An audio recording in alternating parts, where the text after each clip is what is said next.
What's up, everyone? Kevin here from Skywatcher, and welcome to another episode of the What's Up Webcast. Do this every Friday, 10 a.m. Pacific, right here at the Skywatcher USA YouTube channel. Cover everything from what's up in the nighttime sky to equipment to helpful tips and tricks. And of course, at the end of the month, we have a special guest on to talk about their specialty in the field of astronomy. So today is May 24th, 2024. It is Friday. We are pretty much done with the month of May already. It's been a crazy spring, I think, for a lot of us between the eclipse and the auroras that happened recently. And there's just a ton of stuff that's been going on in astronomy. So it's really been quite an awesome time to be out and about. Of course, now we've got Milky Way season coming around, and it's summer. I'm not sure about you, but kids are getting out of school, so I'm sure many people are going to be out doing things as well. But today we're going to be talking about image processing. Now, we covered this episode about a year ago, but today we're going to talk about how to do luminance and color, but we're also talking about blending like hydrogen alpha into color data as well. Now, in the past, the way I've done this type of imaging is by using two telescopes simultaneously, imaging at the same time, luminance on one with a monochrome camera and color on another telescope. Shooting at the same time. You don't have to do that. You can actually shoot a target, then come back out and shoot it again, or maybe you have a friend do it and then you do it. There's a lot of different ways you can actually go about doing this kind of imaging. But adding luminance and hydrogen to some of your data, particularly color data from a monochrome camera to a one-shot color data set, can actually really help amplify that color data even further. So that's what we're going to be looking at today. I do have a few data sets available that we'll probably be messing around with as well. But for starters, just to let everybody know, a lot of the data that we're working with has already been stacked. I generally use Deep Sky Stacker. PixInsight works really well without any issues either, but Deep Sky Stacker is my default stacking software. So that's where I tend to want to mess around when I'm stacking images. So, but everything here today has already been stacked with darks, bias, flats. So I'm assuming you know how to go through that process. So we're going to kind of skip over that. But before we get started, please go ahead and subscribe to the channel. Lets us know we're doing a good job. Leave a like on a video if you can. And then if you want to support the channel even further, obviously you can head over to Skywatcher's website. We've got a ton of stuff still on sale right now. But you can also head over to skywatcher.threadless.com and pick up some cool swag, shirts, all kinds of stuff is over there. And we're always adding new fun things as well. And we have a sale going on right now. The green is the new gold sale. So you can head over to our website. We've got a ton of stuff on sale. If you're looking to grab an APO refractor or a big Dob or a mount, we've got quite a bit available right now as of the recording of this episode. So you can head over there and check out our sale as well. So that's what's going on at Skywatcher. All right, so let's go ahead and get started. If you've got questions, you can throw them in the chat. I can see you guys there. So gonna head over. Let's see. Can you get luminance data with a color camera? No, you can't get luminance data with a color camera. That's a very good question. So luminance is basically a UV IR filter used in front of a monochrome camera, and it's just black and white. And when you're talking about an image, you get a lot of detail. Let me see if I can find one of these. Open. Luminance. Let's see. Master stretched. Let's see this. This is a luminance image. This is stacked and it's not done anything. So when we're shooting a monochrome camera, the structure and the real backbone of your image is luminance. All the structure that you see in an image is a luminance frame. And all you do to get color is to just overlay color on top of that. So color is very minor in comparison to monochrome. So if you really want to get more punch on your one-shot color images, you literally just need more time. It's all about exposure time with one-shot color. But Luminance is very, very helpful, and that's what we're going to talk about today. Can you get HA data with a dedicated H-alpha solar scope, or do you need a less restrictive filter? Another good question. You need a less restrictive filter. Solar filters are incredibly narrow, like incredibly narrow filters. When doing narrowband solar, it's not the same type of filtration that we're doing on a telescope for night. So yeah, you can't do that. Will there be an EQ8 with Renshaws on both axes? Probably not. You don't need encoders on both axes, to be perfectly honest. You really just need them on the right ascension, because that's what's doing the guiding for the most part.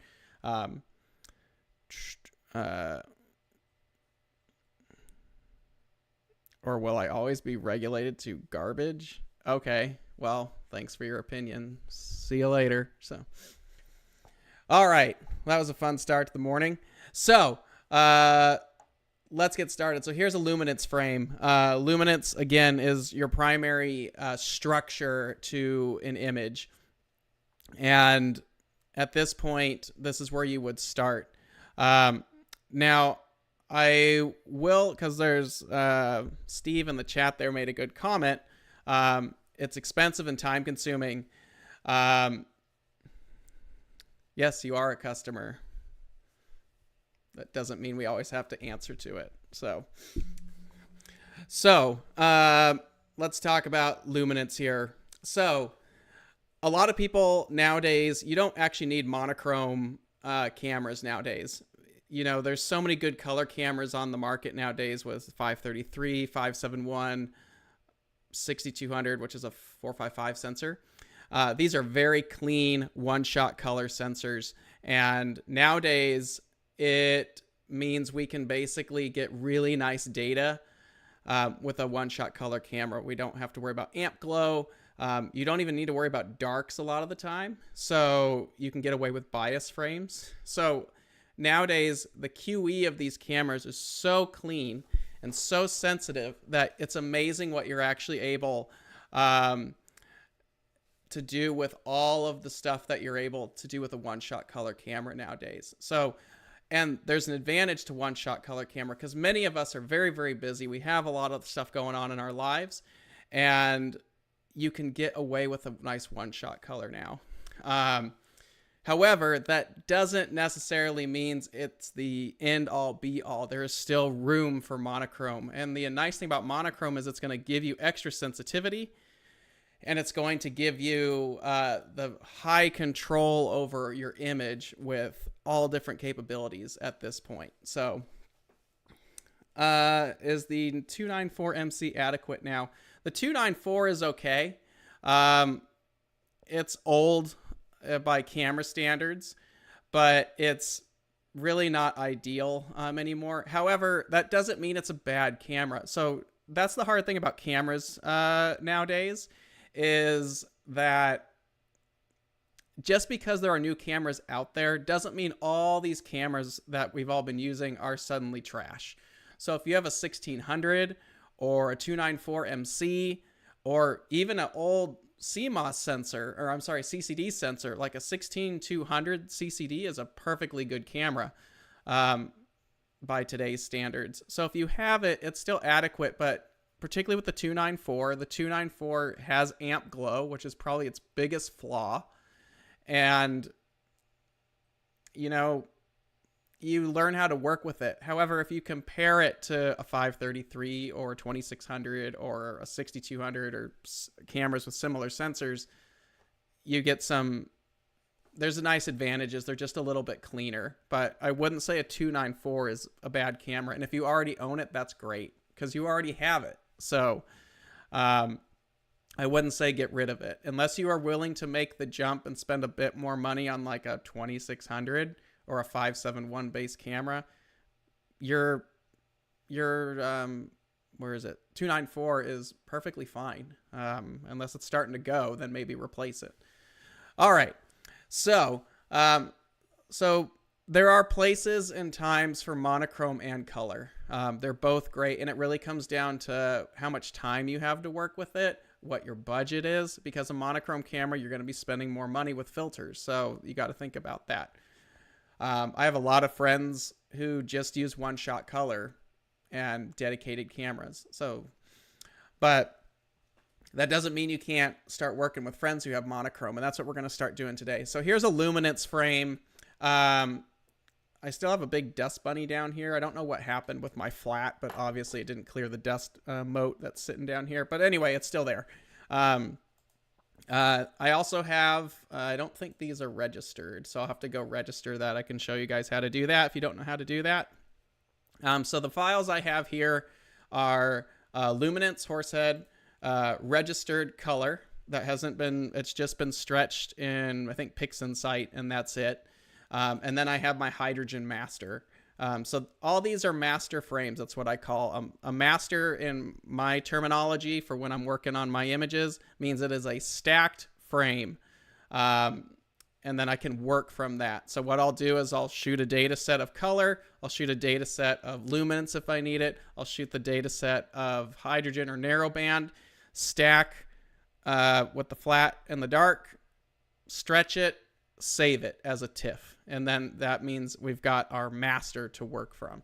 So all these, my color, the reason why it's kind of clipped here is because my color is registered to my hydrogen. You see they don't move at all to each other. The color one, or the luminance, you can see that it's actually shifting a bit. So that means we need to go into PixInsight to actually register these. So here's PixInsight. What we're going to do is file open, imaging, remote observatory, and we are working with horsehead data.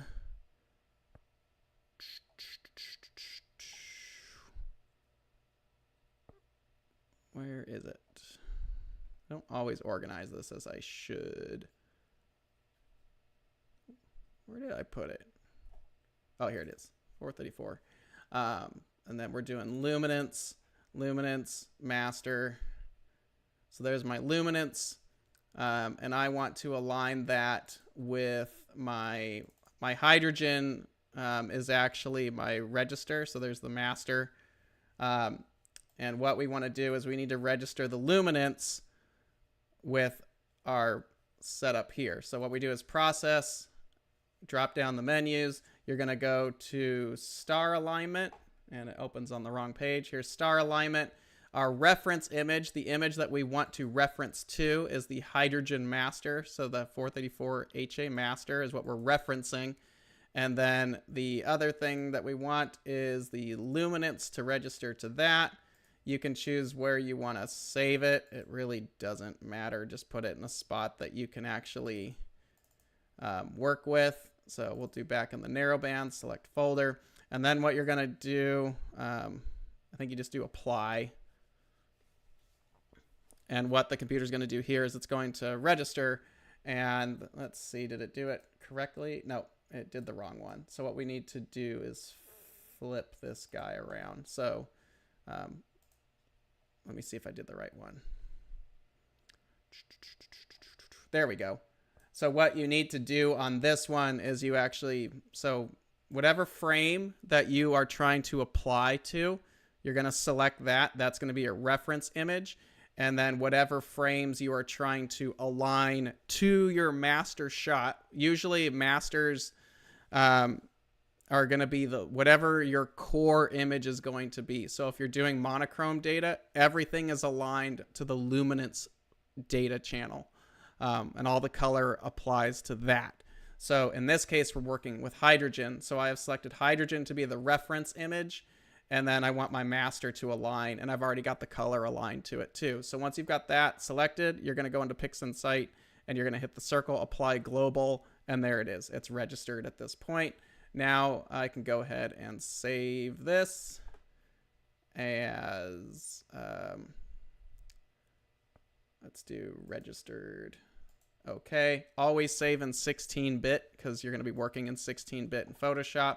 We've got that registered. We can say goodbye to PixInsight. I'm going to go back over to Photoshop. We can get rid of this luminance because it's not registered anymore. So there's a lot of different ways we could go about doing this. I could do all of this in PixInsight if I actually knew how to do it. PixInsight is a massive program, and I don't use PixInsight for everything that I probably should. This is just how I go through it. So I understand that a lot of this can be done all in PixInsight, but I don't know how to work it. So I'm just showing you how I do it for mine, for me. So, and everyone's going to be different. So I'm more comfortable working inside of Photoshop at this point than PixInsight. So I do a lot of stuff within PixInsight, but then I bring it all into Photoshop to do the work. So you can see now we have luminance, registered luminance, we have registered color, and then we have registered hydrogen, which I've worked on a bit already, as you can see.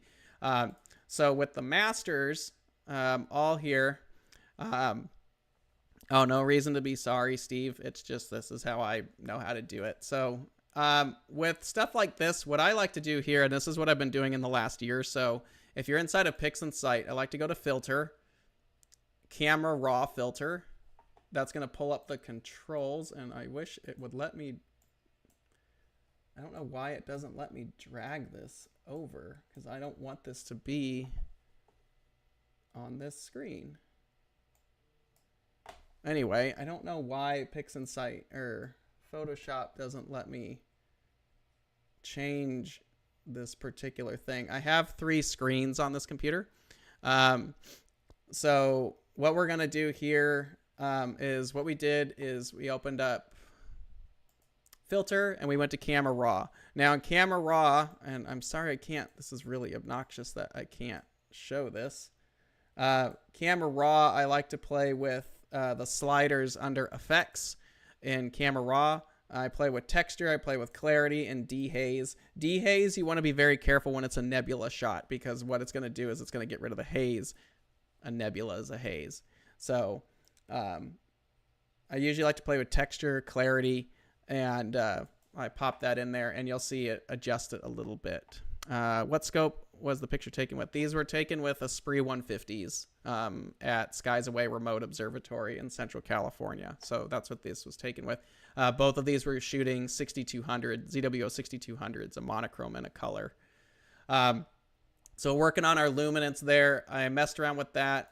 Now I like to go down to layer, and I kind of just play with all of this. What focal length, I guess, is the question. 1050 is the focal length. So we're going to get this really weird histogram over here because we still have these little black notches in there. So we can go ahead and mess with it a little bit. So I'm just kind of stretching all that around to get it to what it looks like. Can't you use hydrogen as luminance? It has more signal. Yes, you can actually use hydrogen as luminance. However, some weird things will happen. And that's actually what today's episode's more about, is getting color and luminance. So, or color and hydrogen as luminance. So let me just get this luminance the way I want. I forgot how much exposure time we did with this, but let me just kind of mess with the luminance here really quickly, just to kind of get it where we want. That doesn't look too terrible. We might not even use luminance. It's something you want to be careful with especially when you're using hydrogen. So that looks okay. I'll go back, and we did some curves just to stretch it out and then darken it up just a tad. That looks okay. One thing I like to use, if you go up to filter, you need to actually buy these RC Astro. Russell Croman's tools are awesome. Noise Exterminator and Star Shrink are very, very nice to have, because what you want to do with a luminance channel is you want luminance to be as clean as possible, because all your detail is in there. So I usually set my luminance or my Noise Exterminator to 38% and 10. That seems to do okay. We hit okay, and it'll go in there and crunch all that data and kind of clean it up and make it look a little bit nicer. We probably could stretch the luminance a little bit further if we wanted to, but we want to kind of get to the point of the episode here as well. So that's nice and clean. If we go in there, you can see it's actually pretty clean. This was also shot at bin 2x2 just to help match the seeing a little bit better that night. So now we can go in. Luminance is pretty much done, although I do like to use star shrink sometimes. So I'll show you that. There's star shrink. What's cool about star shrink is you can see as I drag this around and click the screen, you can see how it's actually affecting. So it just makes the stars a little tinier. It gives more depth to the image. I don't use it all the time. So that's luminance right there. Not too bad. So let's go into color, because either way we have to get the color prepped, whether we want to use luminance or hydrogen or both. So here, let's get the level down a bit. So I usually bring that down just a little bit. It's weird working with the corners, and I'm sure I could just clip that off, but this is how it works for me. So darken it up a bit. Now we'll go back to layer. You could go into filter camera raw again. And again, it's going to drag it over here to another screen, and I don't understand why, because there's nothing in here that lets me drag it over to the screen that you guys see. But what I'm going to do is add a little bit of texture and add a little bit of clarity, a little bit, and I'll just hit OK. You'll see it apply to the image. It pops it out a little bit. And then what I'll do is layer, adjustment, curves, and you want to bring out all the detail with the curves as you can, and you're going to see it's going to get noisy. This is the nice thing about using luminance, though, and I'll show you here in a minute, is we can make this super duper crazy. Let's just go ridiculous. So we stretch that. We're going to go into, I like hue and saturation. Actually, no, I don't like hue and saturation. I like the other one. Delete layer. Yes. Layer, adjustments, and vibrance is actually what I like to use, because saturation's inside of vibrance. So I like to mess with vibrance. So vibrance, and then kick saturation up. And I find that kicking the saturation up to the point where it just looks borderline gross is what you want, because when you apply this is the way you would do it if we're just doing luminance and one-shot color. Because what's going to happen here is luminance, when applied here, is going to pop details out, and it's going to make the colors more pastel. So if you set the vibrance and saturation really high to the point where it's like comical, what's going to happen is when we apply the luminance, it's going to calm it down a bit. So I'm going to go ahead and do noise exterminator, because it looks like trash. You can see all the noise in there, just to smooth it out a little bit. But that's the key to a luminance channel being very clean, because the luminance is really where the structure is going to come out inside of. So noise exterminator is crunching on it. This is why it's nice to have a machine with a lot of RAM to power through it. So that cleaned that up. There's still some weird greens in here that I don't like too much. Let's go back to that. Star shrink again. Here, I'm going to drag it. You can see how it kind of helps just tame those stars a little bit. So I'll do star shrink. That doesn't look too bad. Let's try curve just a little bit. That's a little bit better. That's a little bit more tame. Again, this is how I do it. I'm sure I'm doing half a dozen things wrong in some of your eyes. So, but now we're going to take our luminance. We're going to go up here. And we're just going to select the entire image, and I do Control C to copy that, and you just do Control V, apply the luminance right on top, so you can see they're aligned with each other. And we want to set this down here. You'll see the blend mode is normal. You want to switch to luminosity. So there's before, there's after, before, after. Now luminosity here is set to 100. Usually that's what you want to keep the detail, but you can blend it in whatever percentage that you want. You can see that it really did smooth things out a bit, probably a little too much, but you can play around with it. So let's just do layer merge down. The saturation's way too much, but that's the nice thing. Now we can go into vibrance, saturation, and you can calm it down a little bit, right about there. So you want to get that tamed a little bit. Now, this is where I'd probably go back to filter, camera raw. It's driving me nuts that I can't show you guys this. And what I want to do is I want to kind of hit dehaze a little bit and clarity a little bit. That's a little noisy. Texture and hit OK and see how that does. So that tamed it down a little bit. So there's that. We could go ahead and crop, and then you could adjust inside of there. Like I said, it's a little too much, and you can play with curves and stuff to kind of tame this a little bit. So that looks okay. Yeah, there's just a lot going on in here. All right, so we've got luminance and we've got color applied there. Let's see, I guess you had good seeing and good guiding. This is on a Paramount. We weren't guiding. This was doing 5-minute unguided exposures. So it's on a Paramount MX Plus. 5-minute exposures, bin 2x2. Binning is done more to match the scene conditions. Usually we have about an arc second, maybe sub arc second. So there are nights we can actually do 1x1 binning. But I find if I do 2x2 binning, it puts me about 1.2 arc seconds per pixel.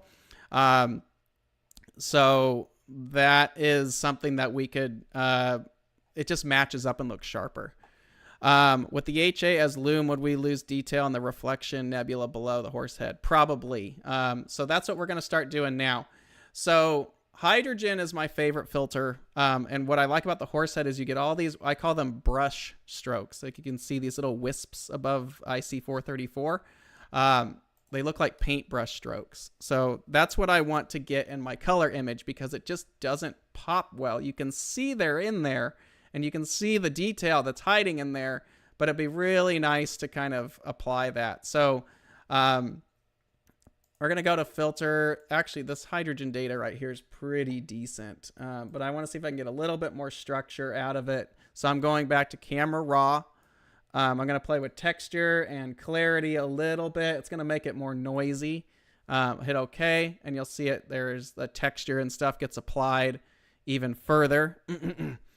So what I want to do here is I just kind of mess around with things.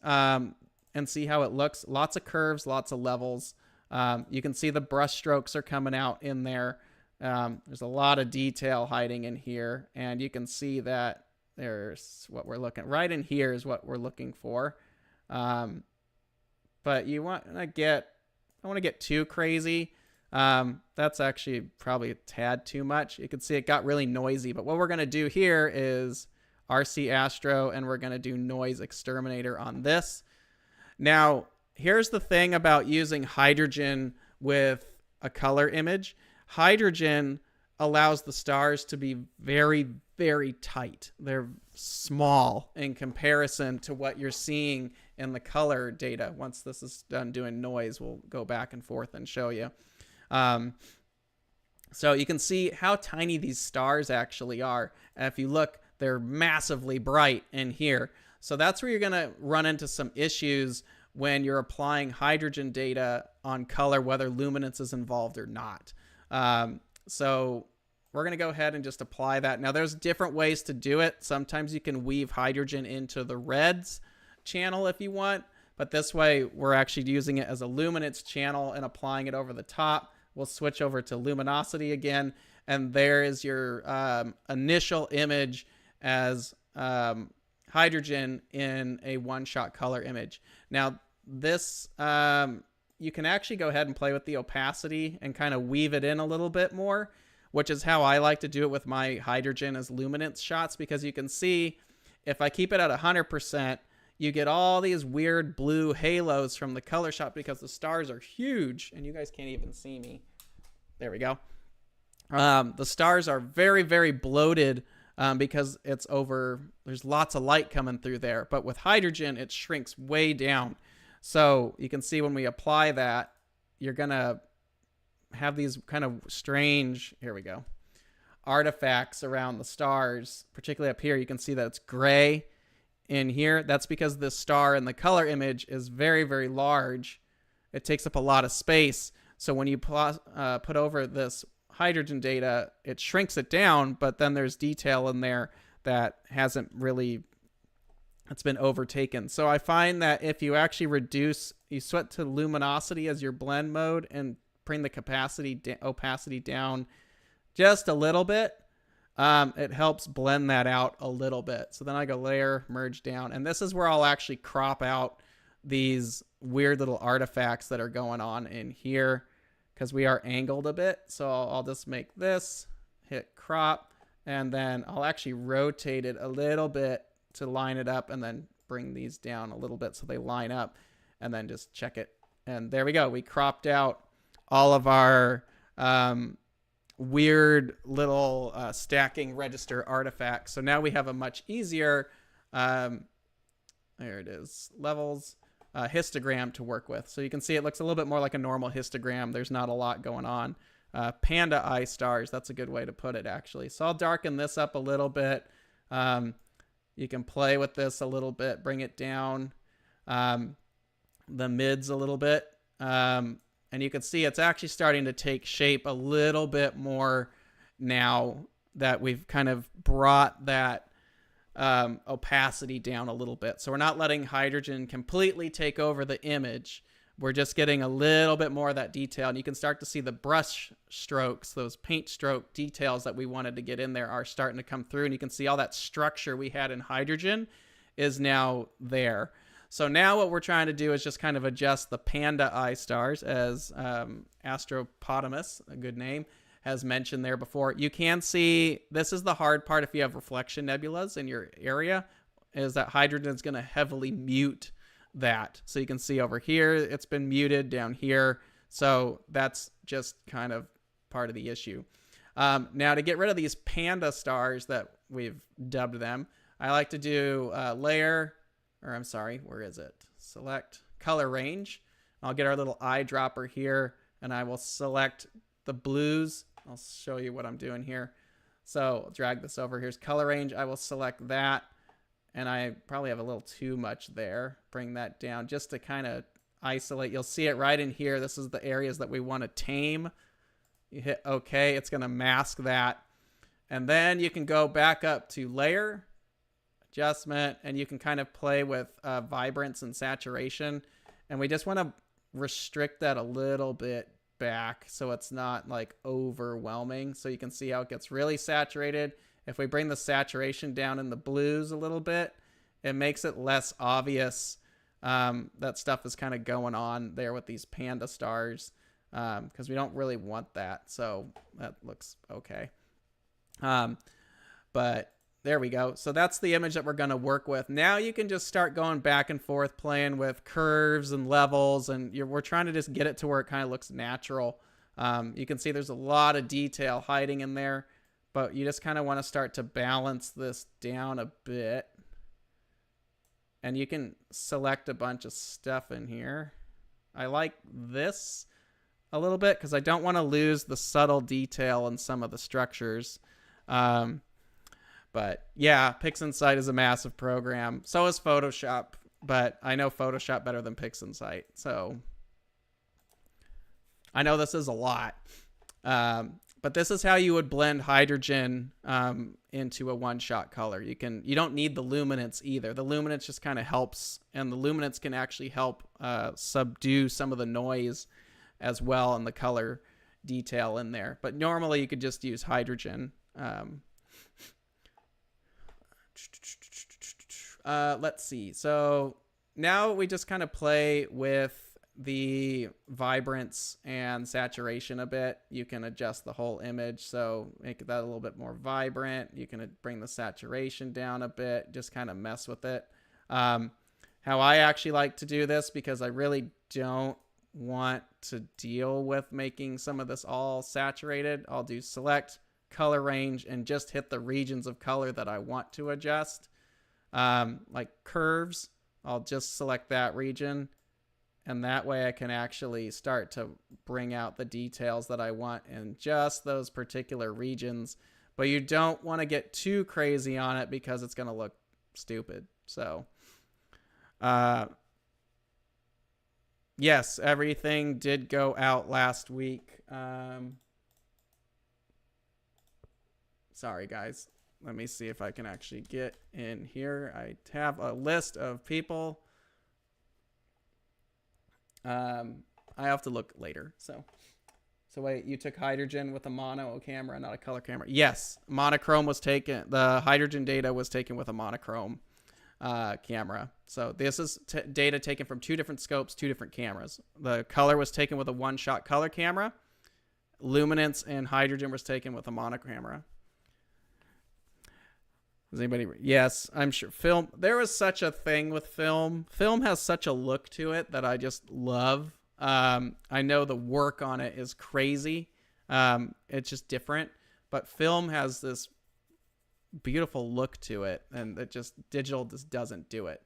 So, but this is how I'm starting to blend some of this stuff together. Now, again, this is the way I have done it. That doesn't mean you have to do it in any particular way. This is just the way I have found that works for my images. So glass plates are even better. So old school. So that isn't terrible. It might be oversaturated for some people's eyes. It just depends on what you want to mess with.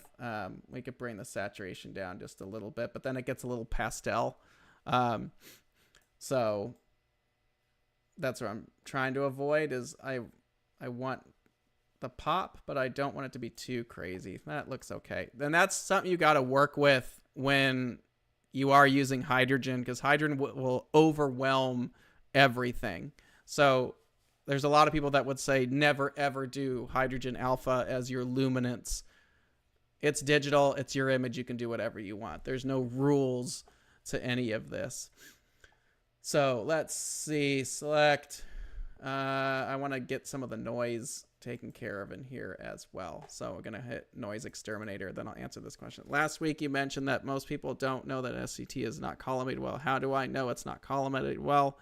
Do I defocus? Yes. So if you want to check collimation on your Schmidt-Cassegrain, put it on a star, probably some higher power, and defocus on a star.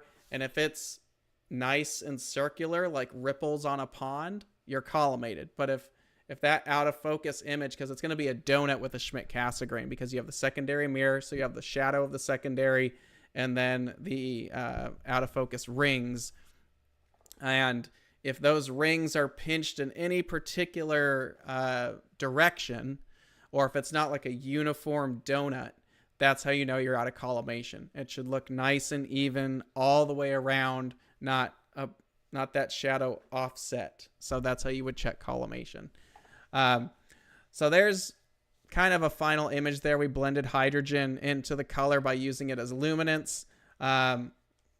Stars don't look too bad. It's a little crunchy up here more than I would like, but you can always mess around with it as imagers. I think we all know that we're never ever happy with our images. So let's see. How would you blend the HA into red? Would it give you the same effects? So let's see. Yeah, you can do collimation with a camera too. You don't need to do it by eye. So you can blend hydrogen into color. I have a data set we could mess with on doing that. So anyway, there's a finished horse head right there. I know we kind of jumped around a lot, but hopefully that was some help. Let me just crop this little bit out. There we go. Layer, adjustment levels. It's not bad. I say not bad because if my younger self who just got into imaging saw this, I would be incredibly happy with it. So, but the color's a little bit weird, but that's how we are as imagers. We're always nitpicking our images. So anyway, so we'll just go ahead, layer, flatten that down, file, save as, and I will just save this as HAL. Let me see. It's been a while since I have blended hydrogen into a color image. And it's slowly saving this onto the external hard drive. There it goes. Boop. Sorry, it probably is going to get caught up a little bit because we're saving a big file. So let's close all of this. I don't care about that. I don't care about that. And let's bring up another data set at this point. So let's do color master of M33. Let's do imaging, whoops, remote observatory, M33. And there's the hydrogen registered, and there is the luminance registered. Boop. So luminance, HA, color. There's how we're going to see it. So this is M33 taken with literally the same setups. I think the luminance on this case was actually done at 1:1 because luminance is incredibly high resolution data. So I think this was taken at 1:1 bin because this is, how far are we zoomed in on this? This is 200% and it looks not bad. So I guess you don't suggest doing hydrogen alpha with a color camera. So you can do a narrow band, single band filter on a one-shot color. You can do it, but you're wasting a lot of that camera's capability because when you're using hydrogen alpha, you're only going to be using the red pixels, which means you're losing about 2/3 of what that camera sensitivity is able to do. That's why there's these multi-band image filters like the tri-bands or dual bands, because it allows the color camera to work like a monochrome and have narrow band capability, but you can't isolate a particular band without losing a ton of stuff. That's the advantage of having a monochrome camera, is it doesn't matter what filter you put in front of it, you're constantly using the full capability of that sensor. Can you rebin your non-binned image if you need to match it to a binned image? Yes, you can. PixInsight will actually do that with star alignment. It won't care. It will just register them together. On the topic of cameras, what are the pros and cons of keeping the same scope and moving from a 2600 MC to a 585 Pro to get closer up view of... The 585 is a brand new sensor. And I don't know its specs. ZWO 585.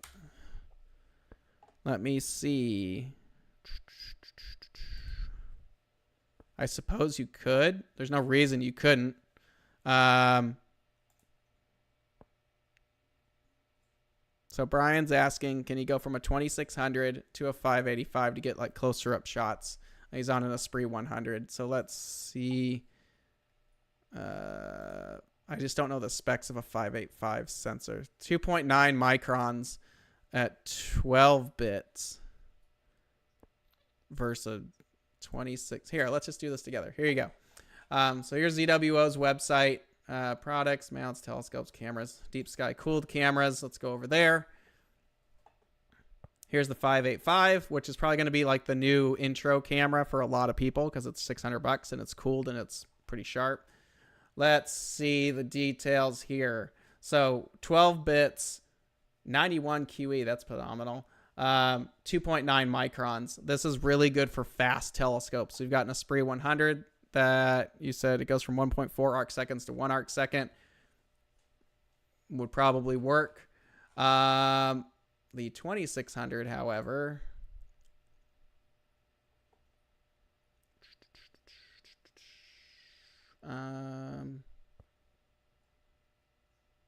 there it is. 2600s are 3.76 microns, so 585 is tighter on the micron size, but it's 16-bit. So your dynamic range on a 2600 is quite a bit more than a 585 is. I would always choose this camera or this sensor because of that 16-bit. You'll just get more range of color and capability and shading from it. You'll probably see that the data is a bit cleaner because of that 16-bit, but the 12-bit should do okay, but there is a difference between 12 and 16. So you'll get higher resolution on a 585 for galaxies, but the depth that you'll have to work with will probably be hindered a bit. So I wouldn't say one is any better than another. If you already have a 2600, I'd probably just say use that and crop. That's what I would probably do there. So, all right, so let's do this. And I'm doing the wrong zoom. We're zooming on here. So, okay, there's luminance. There's hydrogen. So you can see my hydrogen is just isolating the hydrogen portions. And you could do this with Andromeda. You could do this with the Whirlpool Galaxy. M33's got a ton of detail. M101 has a ton of detail. There's a lot of galaxies that would benefit from hydrogen use, but we need to bring this down because it's too gray. So let's bring this down because all we want is the hydrogen. Layer, merge down. We want to get rid of all this noise. So noise exterminators applied. Any tips for a first time 533 color user? Will, I don't know. They're nice cameras. They just work. So I don't know that I have any particular tips, but a 533 is a good choice, Will, for Deep Sky Dude. So, okay, so there's a kind of a cleaned up thing. There's the luminance. There's the color. You can see the color here is a bit monochromatic in a way. So kind of want to bring this down a little bit. There we go. There's some more detail coming out. Layer, merge down.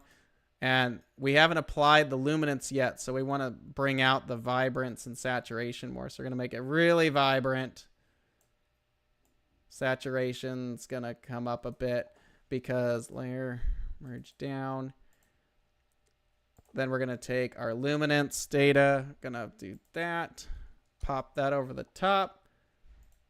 It's not quite aligned on this one. So what we do here is we bring the opacity down. I like to zoom in a bit. You can see that they're not lined up. So make sure you select it and then just use your arrow keys and just align it there. They're registered to each other, which means their orientation is really close. It just needs to be brought, you know, left, right, up, down. And then we can switch over to luminosity and bring that up a bit. And you can see how the structure really pops out. Any good tip to get rid of super big spikes? That is way too big in the data. Are you talking about like a spike on the histogram or literally like a spike on a star? I'm not sure which one you're looking for. But this is a really good example of why luminance is really powerful because you can see the difference. Here's just color. This is what someone with just a one-shot color camera for a few hours would get. And you can see that looks pretty good.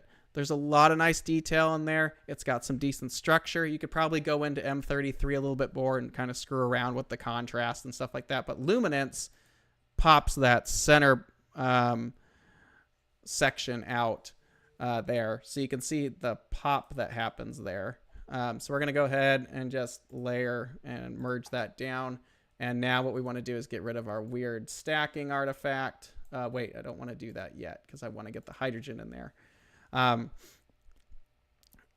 Let me try to remember how I do this. So let's get the hydrogen data.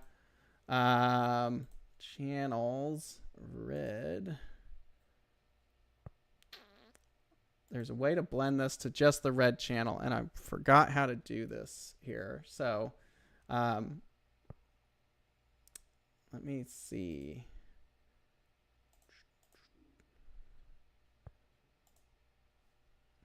Sorry, guys. So there's a couple ways you can go about doing it. I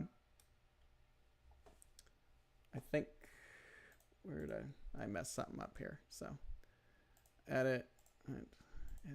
What did I do here? So,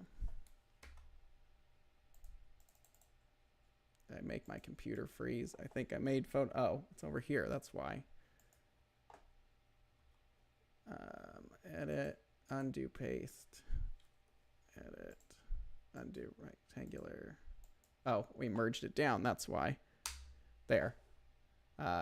So let me do this again. Copy. Do that. Luminosity. Let's bring this down a bit. See that we're off. Let's stack these.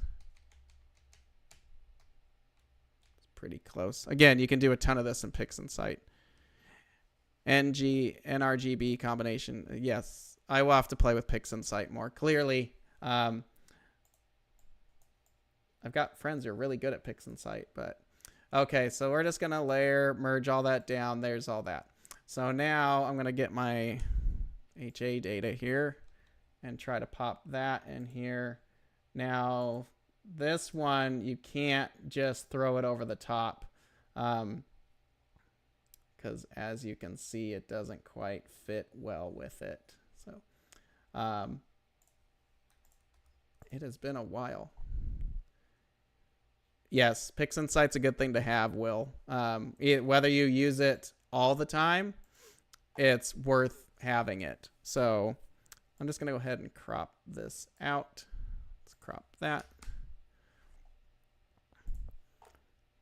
Channels. There's a way to actually do all this, and I'm having a moment. So I might not be able to do this with the time that we've got anymore. So, but there's a lot of ways to actually blend this into the red channel.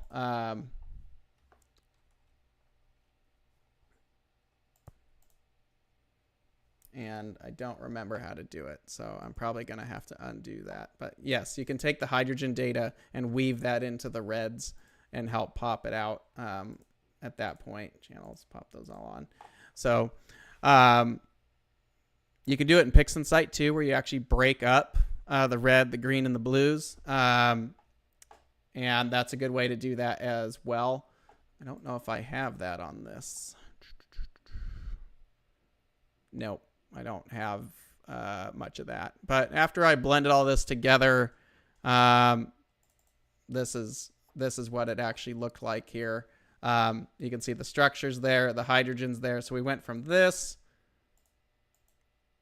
to that, and this is before I had all these noise exterminator tools and stuff, so I could probably make this a little bit better. But again, I'm sorry guys that I'm having a brain fart about how to get that to smooth out. But there's a way to weave it into the red. But I did show you guys how to weave hydrogen back into like a nebulosity image there. So hopefully that was at least helpful because we are out of time. But yeah, you can see how the hydrogen kind of does pop that out a little bit. So anyway, that's pretty much it for today's episode. Next week, hold on, let me clear all this out. Next week, we're going to have our buddy John Davis on. Let me actually bring up the thumbnail here so you guys actually know. So John Davis is going to be on. John Davis is an amazing gentleman. He is an astrophotographer, but you might know him better as the creator of Jimmy Neutron.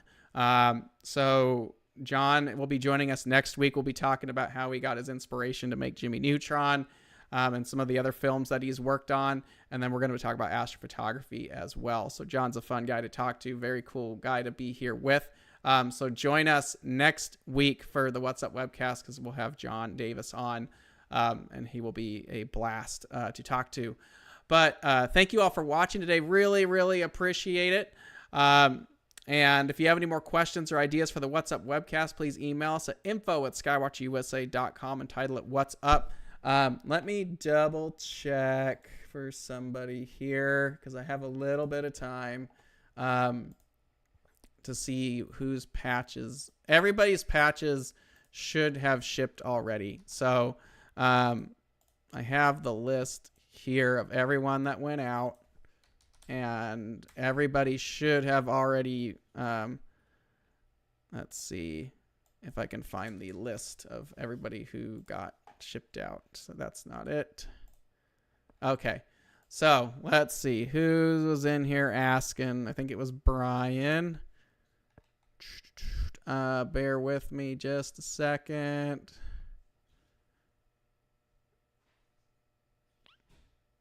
Totem patch. Okay, Brian. Yes, Brian Hayward, your patches are on the way. They have left. So I have your name on the list here, so they are on the way as we speak. So, but yeah. All right, everyone. That's pretty much it. I hope you have a great 3-day weekend. And we will definitely see you guys next week for John Davis. The week after that, I will be out at Grand Canyon Star Party. So it will be a pre-recorded episode for the beginning of June, the What's Up for the month, unless you're going to be up at Grand Canyon. Stop by and say hi. But other than that, that is pretty much it for today's episode. Thanks all for watching. We appreciate you hanging out with us. We will see you very soon next week. Clear skies and have a safe weekend. So take care, everyone. See ya. Bye.